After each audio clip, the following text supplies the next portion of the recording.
And we're now joined by Ronde, and I can promise you, and you know because you were right next to him, he wasn't thinking Hall of Fame. He was just probably living in the moment, and here we are all these years later, the ultimate accomplishment. Ronde, congratulations, buddy. How you doing, buddy? All right? I appreciate it, Brandon. Yeah, I'm doing good, man. Last night was late. You know, I don't know if Tiki told you we ordered pizza at 12:30. He told me. Drinking whiskey. What a celebration. I mean, geez, no, it wasn't a party. Take him out. Jesus, dude, it wasn't a party. Out, I mean, it's funny. Like, we're out here in Arizona. Everybody's at the Sheraton. It's, Dable's in the lobby. All those, a couple of the Hall of Famers. Klecko was hanging out down there for a little bit. And it's like, what do we want to do? Like, we want to go to this concert? Yeah, no, the concert's trying to, end in.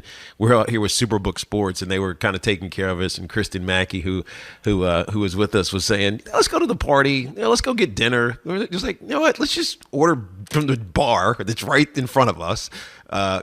Order some pizza, commandeer this room, and just hang out. And so we just kind of hung out. It was awesome, man. We don't get to do that very often. But, Ronde, congrats. I mean, we said this over the last couple of weeks. BT and I have known for 2.5 weeks now. But this feeling has got to be awesome. It's a culmination of a well-played career, but more importantly, a revered and character-driven Hall of Fame career. And tell us how you feel, man. It's. I know it's awesome. I know how you feel. I kind of feel it for you, but express it to our audience. Yeah, there are no words. And everybody probably has the same being humbled and in awe of the moment type feeling right now. I mean, all these guys that I went in with, talking with them last night, they were all kind of saying the same thing. But I'll kind of echo what Brandon was just saying. You don't go out to be a Hall of Famer. You just are at the end of the year, at the end of your career. And I think that, the humbleness, some of the things you're talking about, the character, all that stuff that has been emphasized, I think, this year in this year's class for the Hall of Fame, it does matter.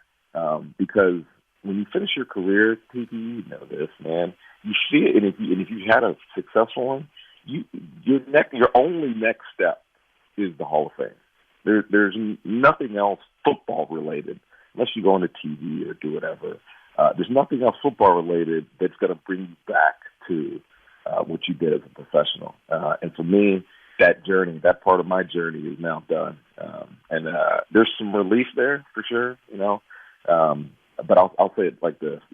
It's believable, of course. I had a storied career, made a lot of significant plays, had unprecedented stats, but it's also very unbelievable, too, just because of the 370 other men that I'm in the Hall of Fame with now, as opposed to the 30,000-plus guys that have played in the NFL over the course of its existence. I feel like I'm in a small class, and that feels really special right now. You've been around the game so long that you've probably met almost everybody connected to the game, but is there somebody in the Hall of Fame that you haven't had a real chance to really get to know that you're looking forward to sitting down and maybe breaking bread and really exchanging some stories, learning something about the old days? Anybody? Yeah, I don't know. I mean, there's plenty of those old guys that I've seen over the years, and I know who they are, and I don't know them at all. Like, I can't recognize their faces. If they put a jersey on, or if you go in the Hall of Fame and you see their buff next to their jersey and stuff, you can say that. Yeah, I remember him. I'd love to sit down and talk to him. But I mean, yeah and no. I'm not a guy that's ever not jaded, I guess, by the NFL. It was a part of my life that was special. It defines me, right, to this day. It'll always define me, especially now. It'll always define me. But the NFL is just a little bit of what I am. I mean, I'm getting into the Hall of Fame last night, and I get upstaged by my daughter, dude. She gets to get on stage and sing with Kelly Clarkson in an intermission. So, wow. Who do you think is more? Yeah. Who do you think got more excitement from my wife, me or my daughter? Your daughter. 100%. The Hall of Fame is just what it is. There's a lot of great players in the Hall of Fame. Yeah. But like a guy like Aeneas Williams is like me, right? I know Aeneas. I remember when he got in a couple of years ago. I've been in the Hall of Fame numerous times with other teammates and coaches that have gone in. And not a lot of people realize how great of a football player he was, but he's in the Hall of Fame. I think that's kind of how I am. A lot of people know I was really good. They don't know how good I was. now they'll know that I'm now that I've been enshrined and recognized as a Hall of Famer. You know what's funny, Ronde? We're sitting next to Darrelle Revis's mom in the honors audience, and the hype man who they had on the stage last night. It's like, hey, we need your energy. We're coming back in 2 minutes. Everybody clap, like that guy who's out there. He's like, he's walking up in the stands. He's like, we need somebody to come on stage and sing with Kelly Clarkson. Right? It's a lifetime opportunity. Blah blah blah blah blah. Yamil raises her hand. And she's like, should I do it? I'm like, you know the song? Go do it. So she raises her hand, and he picks her, and we're like, are you kidding me? Wow. And so he says to her, in the first break, which was, 10 minutes into the show, in the first break, I'm going to come get you and come down there and we're going to put you on stage. And Kelly Clarkson wasn't supposed to come out. It was just going to be Yamil trying to get, entertaining the crowd. Mm-hmm. But Kelly Clarkson walked out when she was singing because she was doing a pretty good job and started singing with her. And it was just unbelievable. That's fantastic. And it's funny because I said to her, the only thing you didn't do was say your last name. So they asked her what your name was. She said Yamil. And I was like, you should have said Tiki Barber. And then, as Ronde knows, what did Yamil say? Why would I? Why would I? Wow. Oh, my God. I'll tell you Barbers are unique and in an amazing way. And I want to get your thoughts on this, Ronde. I really do. I mean, it's funny because me and Tiki are so I grew up. I wanted to be these players. I knew all the names. I had all the baseball cards. I had the jerseys. You guys just played it. It was an organic achievement. Yeah, I know you liked the Redskins back in the day. I know you went to your first game there, but it was a different entry into the sport. And you also grew up uniquely with just your mom. Tiki and I have talked a lot about your dad, and I know your mom was both really for most of the time. What does this mean to your mom? Can you put that into words? What does it mean to your mom, the sacrifice and what she did for you guys? Yeah, it would be hard for me to answer that, and I'll tell you why. Because Geraldine Barber is very much like her two sons. She doesn't have a gleam in her eye. It's what you do with yourself is your successes or failures or whatever. It's because of what you've chosen to do with your life. She came down for the knock when Derek Brooks came and knocked on my door. She was there. My wife Claudia flew her down. She said, "Hey, you're getting on a plane. You're coming down." Didn't tell her why. You're coming down to Tampa. Your flight's at 7:00. See you at 10. Right. So she comes in. I get there, and I had known that she was there, and I'm kind of joking with her. I'm like, "What are you doing here, Mom? What are you doing?" He said, "I don't know. Claudia just told me to be here." It's like, so the knock didn't come for like 4 hours, and in those 4 hours, my mom didn't figure it out. She had no idea what was getting ready to happen. Zero idea. She thought like my 19-year-old daughter was going to get engaged or something. Like, come on, Mom. And then Derek knocks. Obviously, they sees the film crew, and she's like, "Oh my God! I guess I should have figured that out." Like, yes, you should have, Mom. So, what does it mean to her? She's extremely proud of us. I mean, we know that. She's said that our entire career. I'm sure Tiki's told you this, Brandon. The only thing she used to say to us before every game was play proud. Mm-hmm. Make yourself proud, make us proud, and present yourself as you want others to see you. And I think now that she has a son in the Hall of Fame, hopefully another son in the Hall of Fame. Oh, we'll get to that. We'll get to that. Yep. She can sit back and say, yes, the accomplishments are what they are, but I think she's just proud of her boys. She raised us right, man. She knows it. It's fantastic. Everybody else now knows it. Nice. Yeah, no, that's a great point.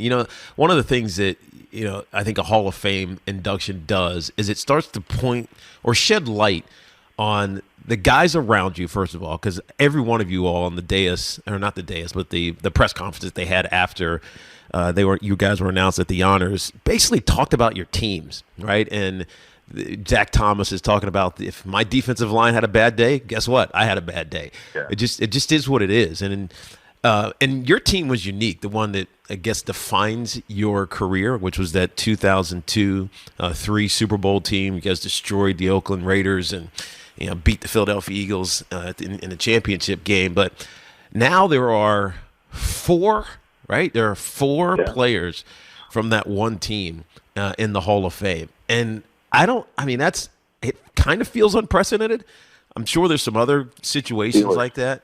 Steelers. The Steelers, but it's kind of unprecedented, right? And it talks to how great that team is. And I wonder if you guys get the credit, even though I always joke that if we would have gotten to that divisional round game instead of the 49ers, we would have beat y'all. But He does. He says it all the time. But well, we had a good run game, so I mean that was the one thing that the Bucs struggled with. Not that they couldn't have overcome it, but I mean I think we discount how like unbelievable that team was.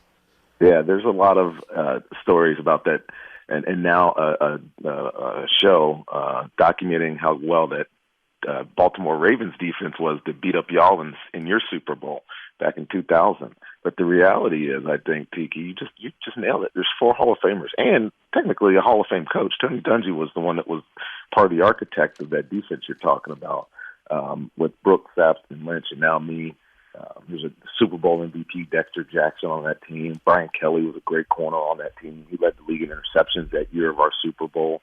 So, like, yes, we were an unprecedented defense. And you know that now because 20 years later, there's defenses. Every single defense in the NFL, every single one, bar none. All 32 teams have a Tampa 2 defense. They have it in their playbook. You can ask anybody. Yep. Yeah, we're just playing Tampa 2 here. Just Tampa 2. And, like, if you go back before we run it, that defense existed. Of course it existed. It existed with the Steelers back in the 70s. But the way that we played it and the way that we executed it and the way that we perfected it with great players made it ours. And there's a reason why we were so good for so long. I mean, I think we had top 10 defenses, bro, for like 10 years. You guys were incredible. And that's unprecedented. It's just unprecedented. So we're talking to Ronde Barber. Ronde was honored last night. He's going to the Hall of Fame, as you guys know by now. All right, Ronde, I need you to suspend your reality for a moment and forget that you shared a womb with this guy and you guys were elbowing each other for a little space in mommy's belly back in the day. It's not Tiki Barber. Let's say it's Tiki Thompson. Hell, his name is Tiki Tierney. And he did the same exact thing on the football field that he did as Tiki Barber. Is your brother a Hall of Famer? Absolutely. Absolutely. The difficult part with running backs, and it's becoming this way with receivers as well, is that there's so many of them in the Hall of Fame that the great ones of a certain generation, Tiki's generation, and it's the same with receivers. There's a reason Reggie Wayne, Torrey Holt, Andre Johnson didn't get in this year. Steve Smith obviously wasn't even a finalist this year. But the running back position especially, there's a handful of 10,000-yard backs that were very versatile. Tiki, Ward Dunn, Fred Taylor, that aren't getting any traction for Hall of Fame. And it's really sad, especially this guy, Tiki Tierney. Is that what his name is? Hell of a player, Ronde. Oh, I'll tell you, that Tierney boy, he was fast, man. He could fly, dude. Right. Tiki has numbers comparable to Marshall Faulk, LaDainian Tomlinson. Obviously, not quite LaDainian because he was just special. He was a touchdown machine. That's really his difference. Machine. He's a touchdown machine. But if you put their numbers together, the other guys with the dual threat guys out of running back with 10,000 yards are in the Hall of Fame. Edgerrin James. He's the only one that's in that of Tiki's, like, of the crew, and he just got in last year or the year before. So it's a shame that he's not getting any love. I mean, fuck, I love him. He's my twin. And yes, he did push me out of the womb. I came out first, but I'm pretty sure that Tiki pushed me out. He's that kind of guy. He just needed a fullback, Ronde. Right. Yeah, but you never developed into a fullback. BT asked me earlier why we lost in high school. We had a caller to ask why we lost in high school, and BT's heard this story many times, but I always blame you because you got hurt in our senior season when we were really good. You wanted to be more like me and run the football, and you broke your collarbone, and it screwed our senior season. But that's all good. Before we let you go, dude, like, I mean, I've expressed this to you personally. I've expressed it to, friends that have texted me on social media. But I mean, this is an unbelievable honor for you. I'm so proud of you, brother. I love you to death.